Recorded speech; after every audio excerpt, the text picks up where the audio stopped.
자, 시청자 여러분 안녕하십니까? 임응수 변호사님의 이 정상회담 코너입니다.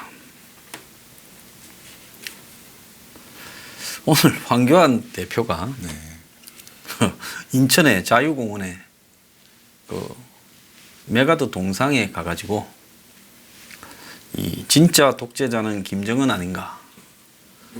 문재인은 이 김정은을 진짜 독재자의 후예로 말해달라고 이 말을 했어요.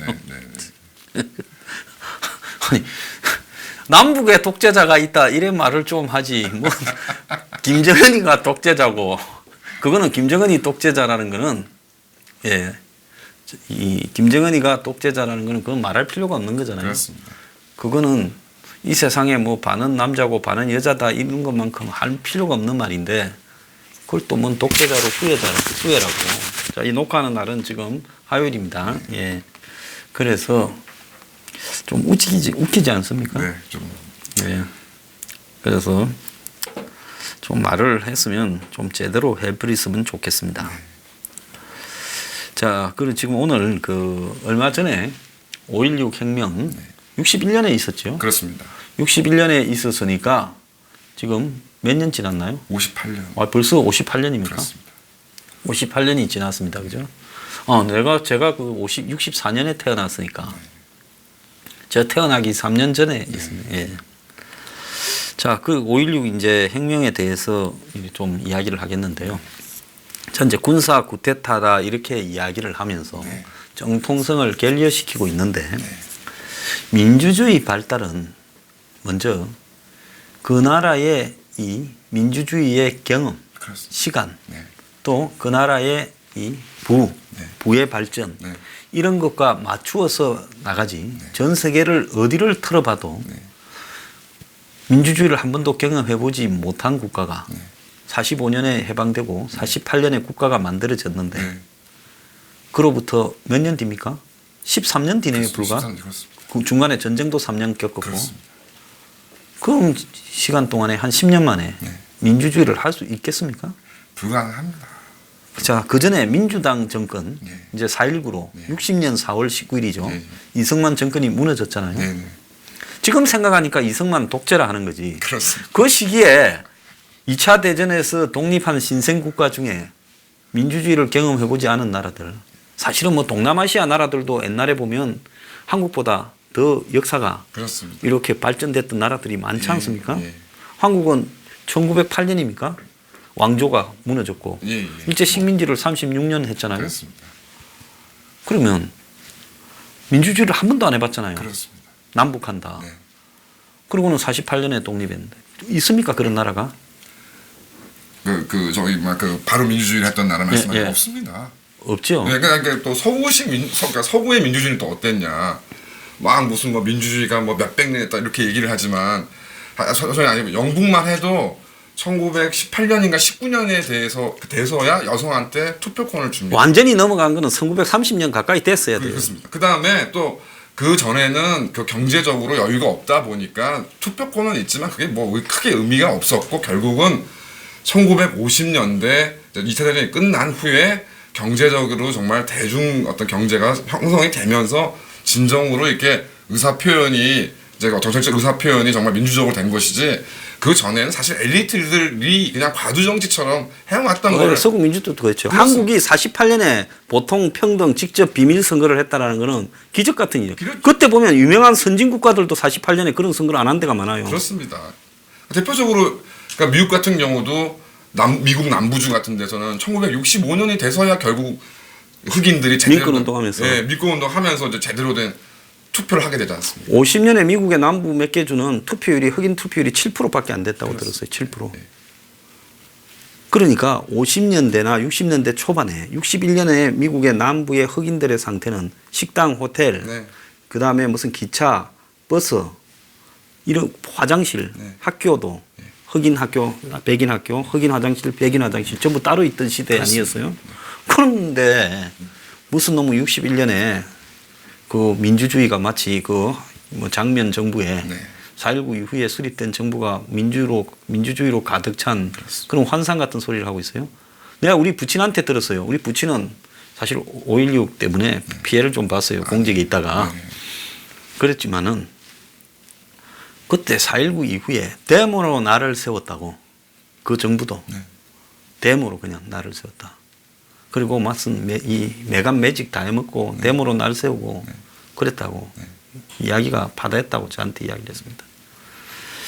자, 그런데 이제 그때 이 5.16 때 저항이 있었습니까?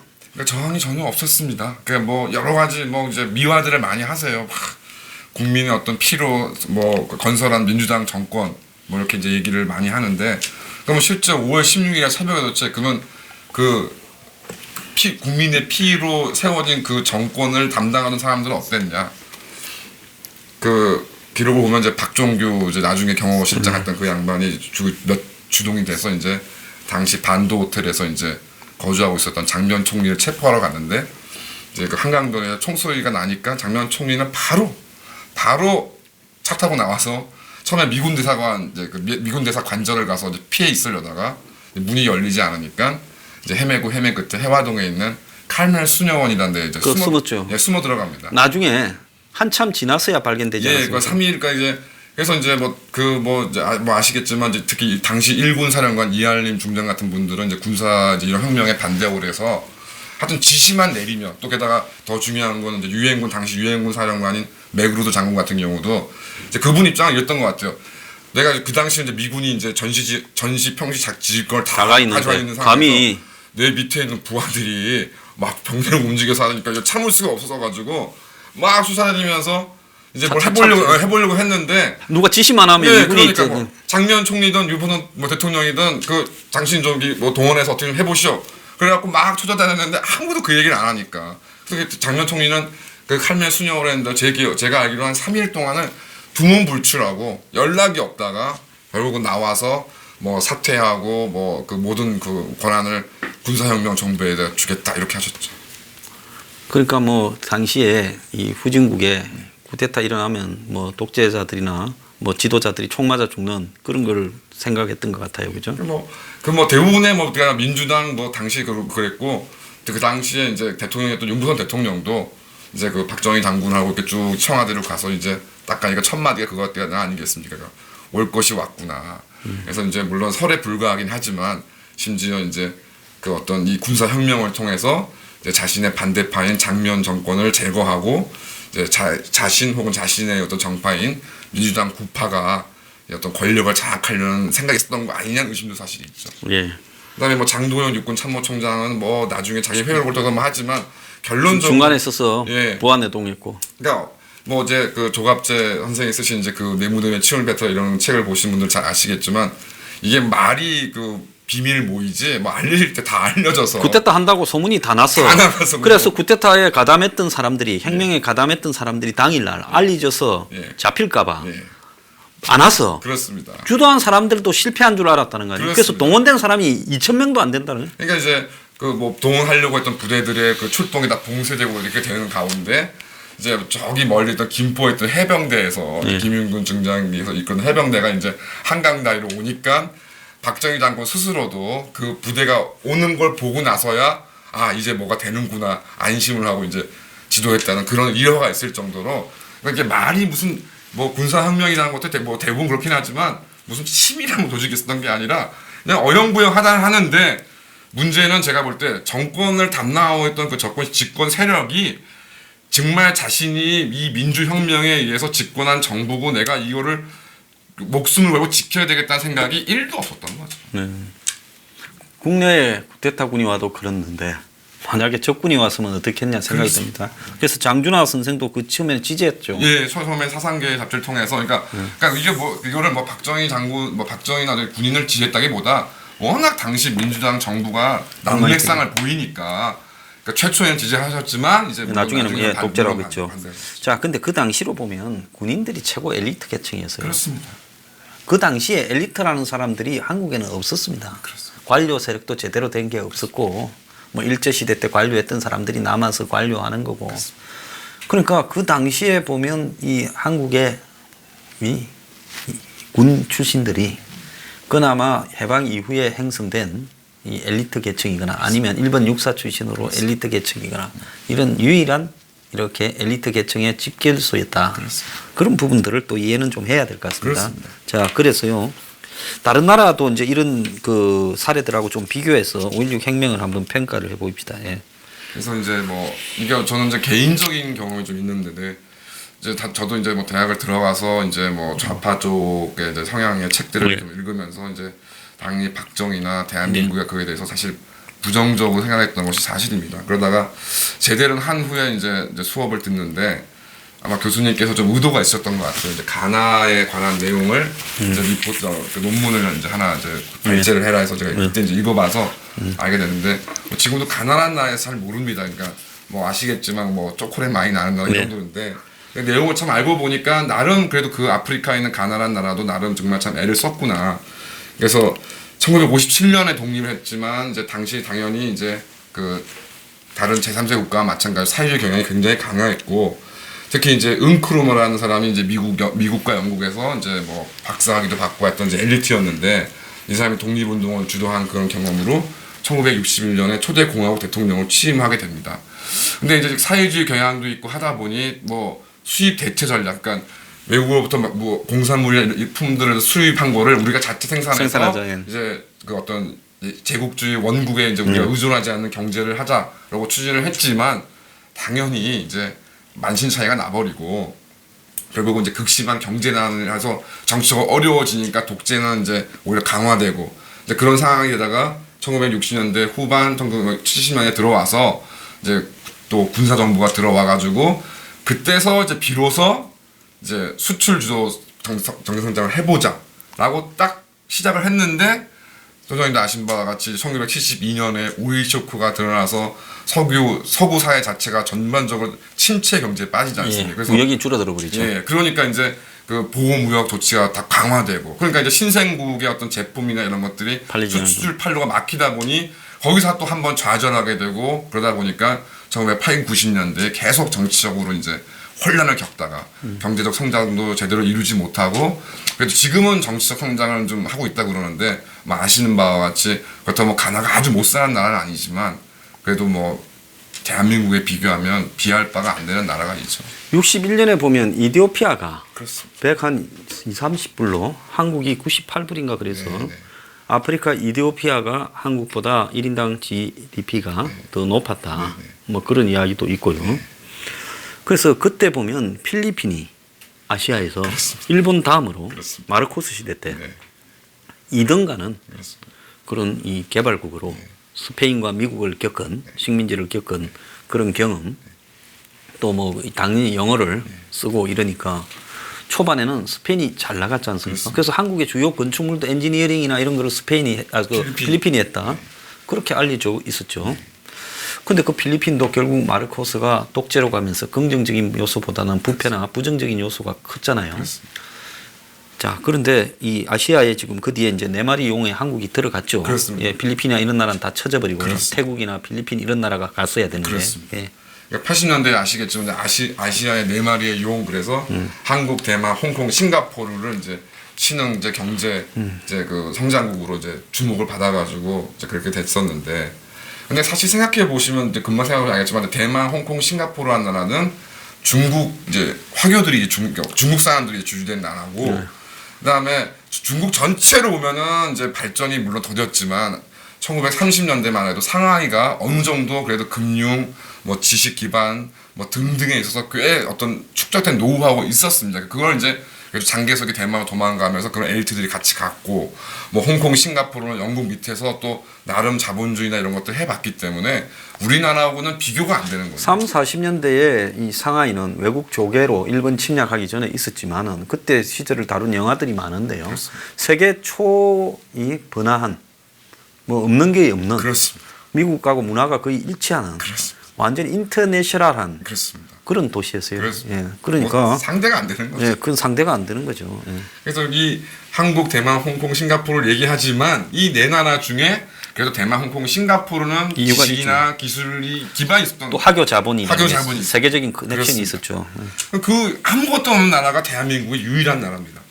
그러니까 이제 싱가포르가 1965년 물론 그 이전에 이제 영연방해서 말레이시아 연방에서 이제 쫓겨났죠. 하다가 이제 말레이 연방에 쫓겨나죠. 그래서 1965년에 싱가포르가 이제 할 수 없이 독립을 하게 되는데 이제 지금도 아시겠지만 뭐 이광효 수상이 이제 텔레비전에 나와서 싱가포르 국민한테 호소를 합니다. 이제 이 어려운 상황에서 이제 제가 다큐를 본 적이 있는데 이 어려운 상황에서 우리가 힘을 합쳐가지고 이 어려움을 헤쳐나가자 호소를 하면서 막 울어요. 울면서 하는 얘기가 우리나라가 지금 1인당 GDP가 500달러밖에 안 되는데 울거든요. 근데 아시는 바 다 어르신들 아시겠지만 그 당시 대한민국의 1인당 GDP가 106달러였습니다. 싱가포르이 500달러인데 울었는데. 왜 울었는데? 중국 사람이 제일 안 되는 게 네 가지가 있대요. 하나는 지저분한 거, 네. 깨끗한 게 안 되고, 네. 하나는 이 도박을 네, 네. 너무 좋아하고, 네. 하나는 또 마약을 너무 네, 좋아하고, 네, 네? 그럼 한 개는 뭐더라? 자관 그게 중국 사람들이 전혀 못 고치는 거라는 겁니다. 네. 그래서 이광효가 그걸 갖다가 고치려고 마당 쓸면서 시작했지 않습니까? 그렇습니다. 예. 그래서 그러니까 뭐 다 아시는 내용이지만 저도 이제 이거를 실증적으로 다 그러니까 나름 제가 그래도 확인해 본 결과 자원과 기술이 전혀 없이 다른 어떤 나라, 그러니까 거기다가 전쟁까지 했고 그런 비교가 불가능한 여건에서 대한민국처럼 이게 유일하게 경제 성장을 대한민국만 유일하게 경제 성장을 이룩했습니다. 말씀하신 것처럼 뭐 필리핀, 태국 뭐 1950, 60년대에 대한민국에 비하면 거기 그쪽은 완전히 뭐 재벌이라고 해도 과언이 아닐 정도였으니까요. 근데 박정희 전 대통령이 오래 집권을 했다고 우리가 착시 현상을 갖다가 가지는데 따지고 보면 이 1961년에 네. 해서 이제 그분이 돌아가신 게 1979년이잖아요. 네. 18년이죠. 그렇습니다. 18년인데 사실은 그 이후에 전두환, 네. 노태우까지 네. 그러니까 87년까지 연장된 10년도 결국은 박정희 시스템이 사실상 지도부만 교체된 채 그대로 왔다고 봐야 되지 않겠습니까? 그렇습니다. 그래서 이제 사실 박정희 전 대통령은 씨를 뿌리고 이제 수학을 한 달쯤 앞두고 그렇습니다. 거의 좋은 결과는 보지 못하고 네. 이렇게 이제 돌아가셨는데 그 수학을 전두환과 노태우가 그렇습니다. 요 경제 호황, 예. 본격적으로 중산층 시대, 예. 중진국에 접어드는 걸 다 얻었다 이래 봐야 되지 그렇습니다. 않겠습니까? 자 그렇게 본다면 어떤 형태로든 초기에 불균등 성장, 네. 그러니까 선택과 집중을 했다. 네. 또 미국이나 일본의 차관을 끌고 와서 뭐 이 복잡한 부분은 따지지 않고 그 돈을 들고 와서 경부고속도로를 만들고 포스를 만들고 이런 것들이 옳았다. 또 처음에는 경공업을 하다가 중화학공업으로 이렇게 바꾼 것도 옳았다. 그렇습니다. 또 어쨌든 그런 자금을 마련하는데 월남 파병도 그렇습니다. 한국의 안보를 튼튼히 하는데도 도움도 됐고 경제 성장에 큰 도움이 됐다. 이런 게 다 맞는 거 아니겠습니까? 그렇습니다. 근데 이제 부정적으로 바라보는 사람들은 재벌을 양산했고 선택적으로 이 덕을 보는 사람들을 만들었고 또 엄청난 부패가 있었고 뭐 우리가 이제 그런 거 보면 6, 70년대 다룬 영화 뭐 하류 인생이니 이런 영화나 또 강남 1970 같은 영화를 보면 도시 개발 과정에서 강남에 무슨 정보를 얻어가지고 하고 또 무슨 뭐 황석영이 소설이라든지 뭐 이런 걸 보면 쭉 그런 이 부패나 비리 그리고 개발 과정에서 돈을 번 특권 세력의 성장 이런 부분만을 부각시키잖아요. 그렇습니다. 근데 전 세계 어디든 경제가 커질 때 솔직히 말하면 뭐 러시아도 지금 보면 올리가리 예. 그 뭐 러시아권 나라가 다 그렇잖아요. 그렇습니다. 그러니까 경제가 커지는 과정에서 그런 게 없이 폐가 없이 공정하게 커지는 나라를 본 적이 있습니까? 한 번도 없습니다. 그러면 부패의 규모나 차이의 문제인데 마르코스나 또 외국의 부패한 사람들이 그 가다피 네. 가다피가 죽고 나니까 한 20조가 나왔다 그래요. 마르코스가 뭐 이렇게 하니까 뭐 창고에서 뭐 현금만 몇 천억이 나왔다고요. 그러니까 대부분 독재자들이 추방되고 났을 때 후세인이든 요 근세까지 어마어마한 돈들이 그렇습니다. 뭐 달러부터 해서 막 어마어마한 돈들이 터져 나왔다고 하는 그런 다큐멘터리들을 제가 많이 봤어요. 그렇습니다. 심지어 뭐 아프리카에 누구는 쫓겨났는데 한 20조가 있더라는 거예요. 그렇습니다. 아프리카에서. 예. 그런 경우가 오히려 보편적이죠. 보편적이죠. 아주 보편적인 경우입니다. 예. 무슨 나라는 정말 밥을 한 끼도 못 먹는 국민들이 절반이 넘는데 왕이나 대통령은 진짜 미국에도 집이 무슨 재산이 이런 게 보편적인 거고 그리고 뭐 기억나시겠지만 뭐 지난번 탄핵 사태 때 같은 경우에서도 뭐 박근혜 대통령이 최순실을 통해서 무슨 독일에다가 뭐 몇천억을 숨겼다 어쩌니 그거 뭐 저기 뭐 뒤지게 찾아내겠다고 뭐 독일 간에 어딜 간에 뭐 단돈 1억 원이라 나온 게 있습니까? 없죠. 예, 뭐 말들은 뭐 풍성했죠. 무슨 뭐 저기 뭐 박정희 대통령이 뭐 스위스의 비밀 계좌를 가지고 있어서 거기에 뭐 그게 지금 이제 말씀드린 것처럼 이제 박정희 대통령 돌아가신 지 이제 올해로 만 40주년이 되는데 그게 40년 동안 숨겨지겠습니까? 그래서 부패의 강도로 봤을 때 어떻게 보면 2차 대전 이후에 지금 한국 정도 규모의 인구 도시국가가 아닌 나라가 이 짧은 시간에 한마디로 이 경제 성장을 이루고 3만 불에 도달하고 그 다음에 이 짧은 시간에 민주주의를 이루고 그런 부분은 그 역사상 없는 거라고 외국의 학자들도 많이 이야기를 하지 않습니까? 그거는 제가 알기로 제가 아는 상식으로는 그 논란의 여지가 없는 네. 거예요. 그래서 세계적인 그 당시에는 박정희 그렇습니다. 독재를 비판했던 미국의 이런 진보 경제학자들도 이제 세월이 지나서 인정하는 거는 민주주의라는 거는 일정한 규모의 중산층이 형성되지 않고는 민주주의를 하는 것 자체가 불가능하잖아요. 국민들이 민주주의 의식이 없는 나라에 그렇습니다. 어떻게 민주주의를 할 수 있겠어요. 그렇습니다. 선거 때 우리 어릴 때만 해도 설탕 나눠주고 이 뭡니까 고무신 나눠주고 밀가루 나눠주는 선거를 했어요. 집집마다. 예. 다 받아 먹었어요. 예. 신고한 사람 없었습니다. 그리고 제가 중고등학교 다닐 때만 해도 이 밴드에다가 돈을 묶어갖고 집집마다요 던졌어요. 근데 대학교 다닐 때도 그러더라고요. 선거 때 막 봉투 집집마다 날리고 가는 사람들이 한둘이 아니었어요. 그런 나라에서 어떻게 민주주의가 이루어진다고 봅니까? 그러니까 민주주의를 주장하는 사람은요, 민주주의라는 게 어느 날 뭐 데모한 놈들이 나타나서 집권한다고 민주주의가 됩니까? 안 됩니다. 절대 안 되더라고요. 네. 그러면은 기본적으로 사람이 배가 불러야 그렇습니다. 그 다음에 배부른 다음에 차지하는 게 뭡니까? 민주화를 그렇습니다. 이렇게 요구하잖아요. 그렇습니다. 그러니까 박정희 전 대통령은 배를 부르게 함으로써 지식인 그룹이나 중산층이 형성되면서 제2차 오일 쇼크가 와서 경제가 좀 어려워지고 또 당시에 부가세를 또 부과하니까 이제 거기에 대한 저항으로 예. 부마 사태가 나면서 이렇게 이제 어떻게 보면 자기가 키운 그렇습니다. 모순의 희생자가 된 예, 거죠. 예. 그렇지 않습니까? 예. 이걸 멀리 볼 게 아니라 북한의 김정은이가 북한을 개혁하면 그렇습니다. 김정은이가 딱 틀어지고 병목을 틀어지고 공산당이 돈을 다 받고 그래가지고 개성공단을 열면 그 개성공단에 주는 돈을 사용료부터 월급까지 저거가 다 받아가 90% 떼고 나머지 10%나 5% 나눠줘야 그렇습니다. 이게 통제가 되지. 그렇습니다. 그러지 않고 북한을 확 개방해서 외국 회사들이 들어와가지고 북한 근로자를 싼 값에 써서 가면 나중에 김정은이가 쫓겨나지 않겠어요? 그러니까 뭐 얼마 전에도 그 무슨 송영무 전 국방부 장관 뭐 장관인지 군인인지도 뭔지 모르는 자가 무슨 김정은이 뭐 자유민주주의에 가까워지고 있다 그러는데 저기 뭐 정말 뭐 무슨 그걸 무슨 얘기인지 제가 말씀드릴지 모르겠지만 제가 볼 때 김정은은 너무 잘합니다. 그러니까 이거 자유 무슨 개방하고 해서는 자기 체제가 끝난다는 걸 너무 잘 알고 있죠. 네. 자, 그래서 자원 기술 없이 우리는 특히 자원이 너무 없지 않습니까? 그렇습니다. 그리고 또 일제에서 대부분 공업 자원은 또 이 원료는 그렇습니다. 북한에 다 있었고. 그렇습니다. 그래서 남한은 한마디로 돈 안 되는 지역만 떼내는 거죠. 그렇습니다.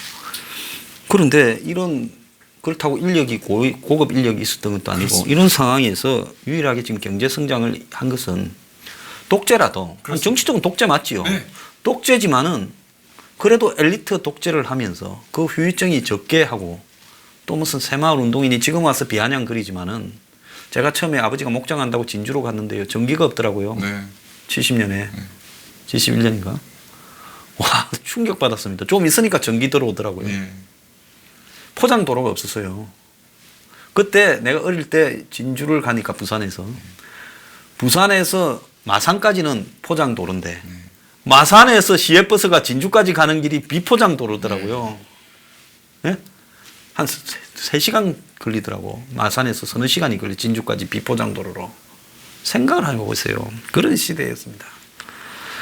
자, 그런데 이 단적으로 이 박정희 정권이 지금 경제를 성장시킨 요인이 뭐 어떤 부분이라고 저는 생각하십니까? 뭐 생각하는 거 다 요즘에 좀 리디노미네이션 해가지고 뭐 네. 이렇게 얘기들이 많이 나오고 있는데 그건 아시겠지만 박정희 대통령이 1962년에 화폐 계획을 했습니다. 네. 먼저 군사 작전 하듯이.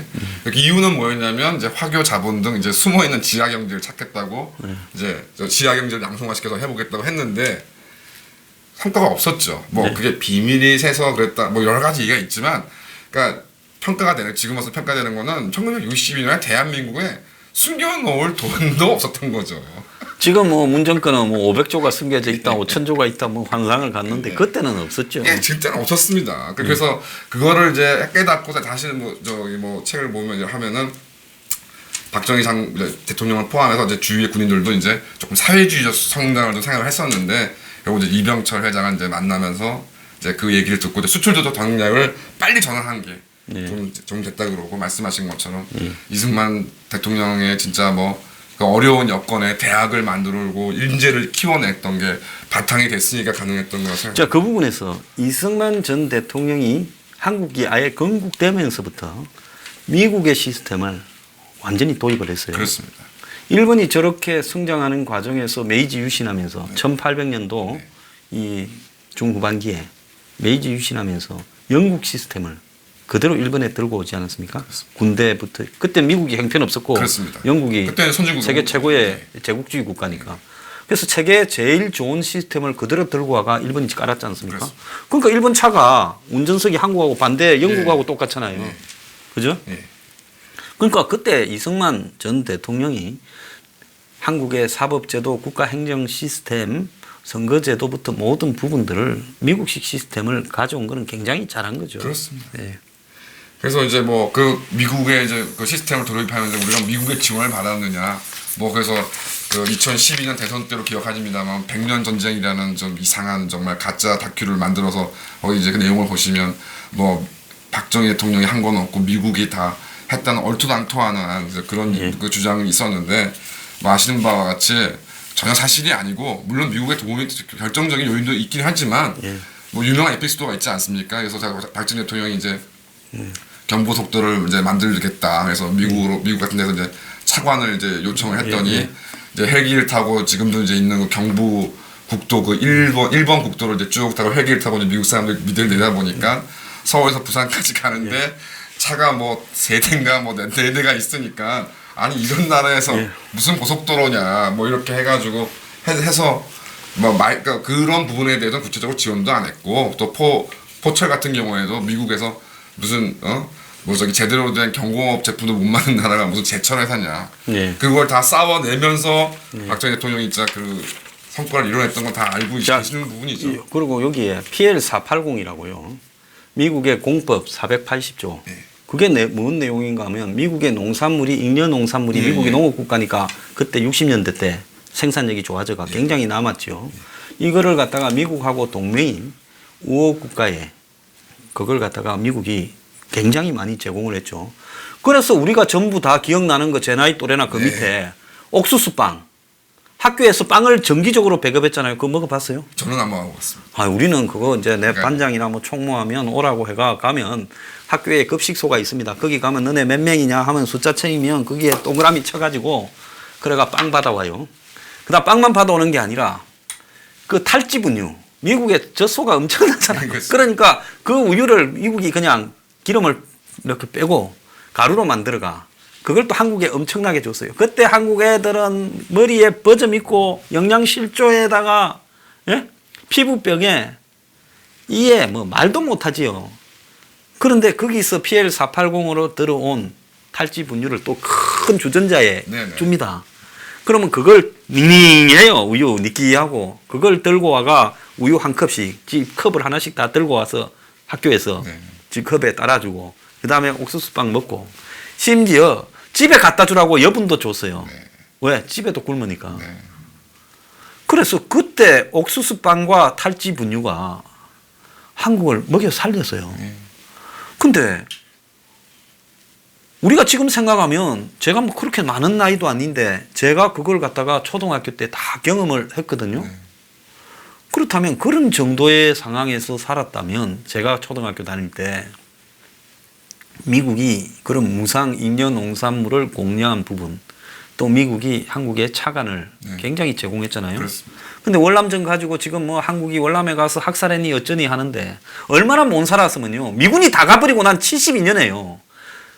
한국군은 거기에서 어떻게 남아가지고 돈 좀 버리고 어떻게 하겠다고 자진해서 남았어요. 미국도 너것도 가라 했는데 태국도 가버리고 필리핀도 가고 호주도 갔는데 한국군만 혼자 남아서 무진장하게 양캐패스 전투나 이런 데 죽어갔어요. 헬리콥터 지원도 안 해주니까요.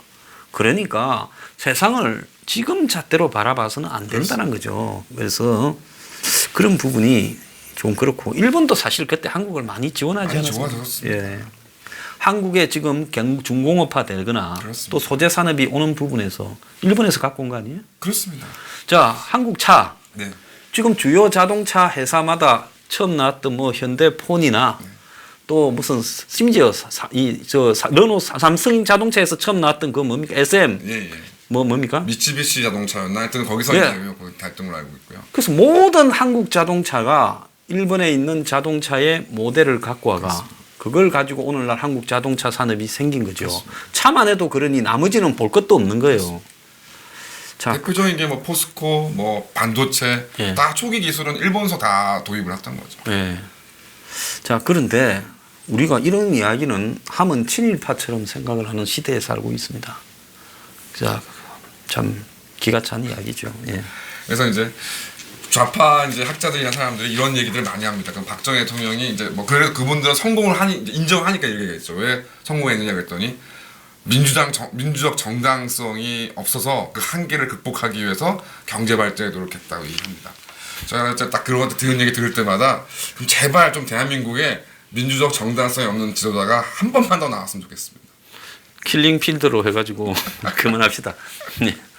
그래서 이제 뭐 이제 말씀하시는 저 1971년생인데 솔직히 말씀드려서 저는 이제 배고픈 거는 기억이 전혀 없습니다. 그래서 네, 그러니까 이제, 그런 이제 세대라다 보니까 특히 이제 저희 30, 40대가 이제 아주 이 뭐 문재인 정부를 지지하고 뭐 그런데 아주 천병의 역할을 하고 있는데 글쎄 모르겠습니다. 이게 뭐 어릴 때부터 태어나서부터 먹고 살만해서 정신을 못 차리는 건지 모르겠는데 하여튼 그러면서 그렇다고 문제는 박정희 대통령이 만능이었냐? 근데 뭐 제가 그냥 주제 넘게 좀 평가를 한다 그러면 이분이 정말 정치적인 지도력이나 해안도 있고 다 이제 좋으신데 이 문제는 미국의 영향력이 굉장히 강한 나라에서 미국에 대한 이해는 좀 전혀 없으셨던 게 결국 이제 어떤 말년의 어떤 비극을 좀 낳게 된 이유가 아닌가 생각이 좀 듭니다. 그러니까 미국에 이제 케네디가 처음에 네네. 이제 자기 집권했을 때 네. 되었을 때 선글라스를 끼고 갔어요. 미국의 케네디 앞에 사진 보면 나오잖아요. 그렇습니다. 이제 뭐 그런 부분이나 그렇지만 또 6.25 이제 그 월남전 참전이나 이런 부분에서 미국한테 이제 지속적으로 매달렸는데 닉슨 시대가 오면서 미국이 한국을 버리려고 하는 부분을 한국은 그걸 깨닫지를 못했어요. 그렇습니다. 이런 부분이나 또 카트가 인권 외교를 했을 때 어떻게 대응해야 되는가. 그러니까 어쨌든 제가 봤을 때 세월이 경과되고 기간이 길어지면 길어지고 또 더 나아가서 경제가 성장하면 성장해서 이 중산층이 형성될수록 본인의 운명은 끝날 수밖에 없는 그렇습니다. 그런 자기 모순의 삶을 살은 거죠.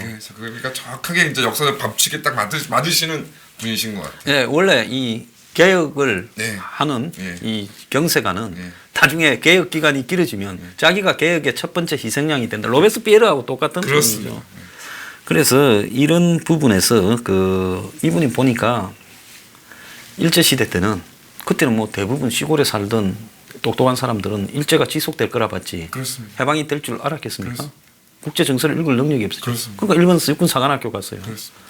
또 가서 또 해방이 되고 엘리트로서 한국을 바라보니까 한심한데. 네. 근데 그때는 공산주의 사조에 네. 똑똑한 사람은 대부분 물들었잖아요. 그렇습니다. 그러니까 또 남노당을 했죠. 그러니까 일본하고 남노당이라는 이 두 가지 콤플렉스가 차라리 없었으면 그렇습니다. 좀 더 자유롭게 했을 건데 이 두 가지 콤플렉스가 본인한테 조금은 데미지가 됐던 것도 사실이죠. 그것도 뭐 사실인 것 같습니다. 네. 그래서 이제 마지막 또 좌파 쪽에서 마지막 모습을 두고서 뭐 막걸리만 드신다고 하더니 뭐 시바스 리갈 뭐 12년산 왕주 먹고 어떻게 됐다고 비아냥거리는데 제가 이제 철을 들고 이제 나이를 먹고 이렇게 보니까 아니 뭔 독재자가 아무도 모르는 사석인데 거기서 시바스 리갈 12년산 위스키를 드셨다는 게 이게 이런 독재자가 세상에 어딨나. 지금 그러니까요. 그때도 좋은 술 많았고 지금도 많고 맞습니다. 그런데 누가 시바스 리가를 선물로 주면 예? 요즘 욕하죠. 욕하고 그 병을 얻어맞습니다. 그러니까 뭐 이제 뭐 그러니까 솔직히 맛도 없어요. 썼어요. 그러니까요. 그래서 그 뭐 티토나 그 당대 막 그 공산 뭐 보면은 뭐 그때도 벌써 무슨 뭐 예를 들어서 뭐 파티를 한다 그러면 완전 주지 육림의 술도 무슨 뭐 수십 년사 뭐 김정일 이런 양반들도 뭐 루이 아니면 안 먹고 그랬다는 거 아닙니까? 그 참 지금 생각해 보면 참 그걸 가지고 뭐 그거 좀 조촐하게 이렇게 모여서 그 마늘 안주 같은 걸로 물 타서 양주 드시고 했던 참 그런 모습. 그러니까 마지막에 그 뭐 반대파들은 그 모습들 추하다고 욕하지만 그 마지막 모습마저도 참 어떻게 보면 경외감이 들게 하는 정말 그런 분이 참 대한민국에 18년을 집권하시면서 오늘날 이제 이 대한민국을 만들었는데 그 분을 진짜 기리기는 고사하고 뭐 하루 막 기회만 있으면 그 분의 이 업적을 거짓말과 허위로 이렇게 무너뜨리려고 하는 사람들을 볼 때마다 참. 자, 그리고 이제 또 어떤 사람은 그때 심수봉과 기타 여인 뭐 이렇게 이야기를 하는데 그 이후에 민주화의 지도자로서 대통령을 했던 분들도 네.